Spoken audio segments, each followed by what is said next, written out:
بسم الله الرحمن الرحيم إن الحمد لله نحمده ونستعينه ونستغفره ونعوذ بالله من شرور أنفسنا ومن سيئات أعمالنا ومن يضلل فلا هادي له ومن يضلل فلا هادي له وأشهد أن لا إله إلا الله وأشهد أن محمد رسول الله أما بعد. Assalamu alaikum, my dear Muslims. This is the story of the two wolves inside of us. An old Indian grandfather said to his grandson, who came to him with the anger at a friend who had done him an injustice, "Let me tell you a story. I too at times have felt a great hate for those who have taken so much with no sorrow for what they do. But hate wears you down and does not hurt your enemy at all. It is like taking poison and washing your enemy with it and wishing your enemy would die. I have struggled with these feelings many times in my lifetime." He continued and said, "It is as if there are two wolves inside me. One is a good wolf and does not know harm. He lives in harmony with all round him and does not take offense when no offense was intended. He will only fight when it is right to do so and in the right way. He saves all his energy for the right fight, and he does not exert his energy on unlawful and unbeneficial fights. But on the other hand, the other wolf, what can I say about him? He is full of anger. The littlest thing will set him into a fit of temper. He boils like a hot kettle. He fights everyone and everything at all time for no reasons at all. He is unjust in his fighting, and he exerts all his energy on unlawful and unbeneficial things. He cannot even think because his anger and his hates are so great. His hate clouds his brain and he cannot think rationally. It is helpless anger, for his anger will change nothing at all. Sometimes it is hard to live with these two wolves inside me, for both of them try to dominate my spirit." The boy looked intently into his grandfather's eyes and asked, "So which one wins, grandfather?" The grandfather smiled and quietly said, "The one I feed."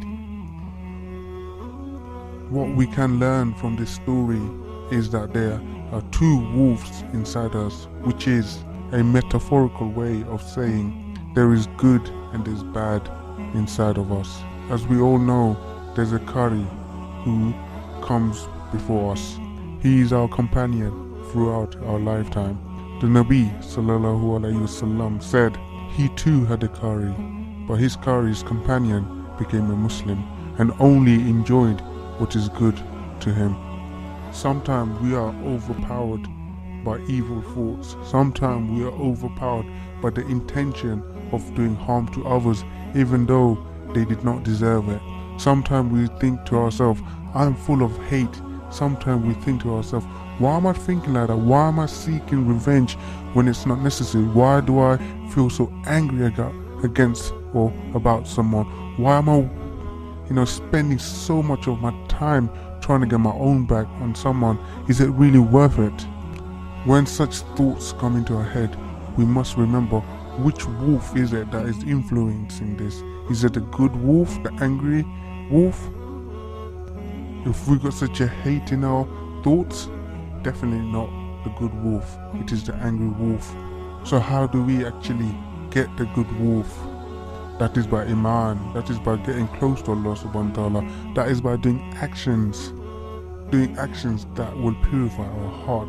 For example, as well as doing our compulsory 5-day daily salahs, we do extra salahs, we do tahajjud salahs, we do extra good deeds like dawah, like giving out nasiyah, spreading knowledge, enjoining the good and forbidding the evil, staying away from haram thoughts, staying away from haram action such as listening to music, filling our bedrooms, our house with ayah, with the recitation of the Quran, rather than the recitation of Tupac or 50 Cent who only sing about satanic things, such as how many women they can get, how women are prostitutes.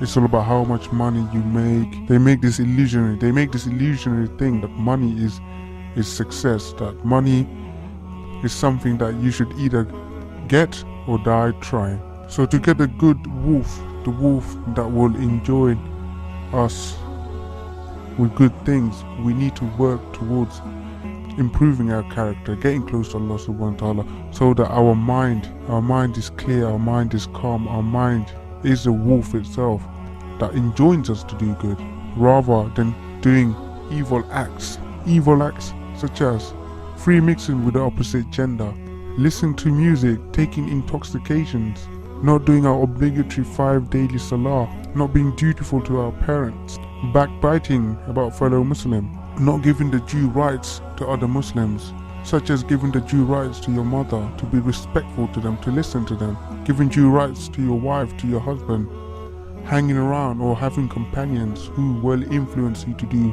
wrong. Because we have to remember that we are our companions.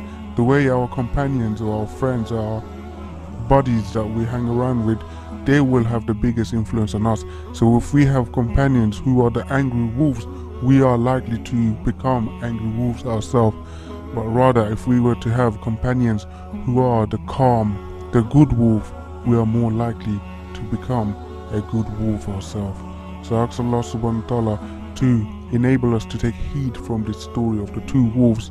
I ask Allah subhanahu wa ta'ala to make us of the people that are closest to Him, the ones that are the good wolf, the one that has a clear conscience, the one that is not influenced by the fear of anger, by the cloudness of the anger brought on by the shaitan, the accursed one, but rather the one that feeds the good wolf and not the angry wolf. Ameen.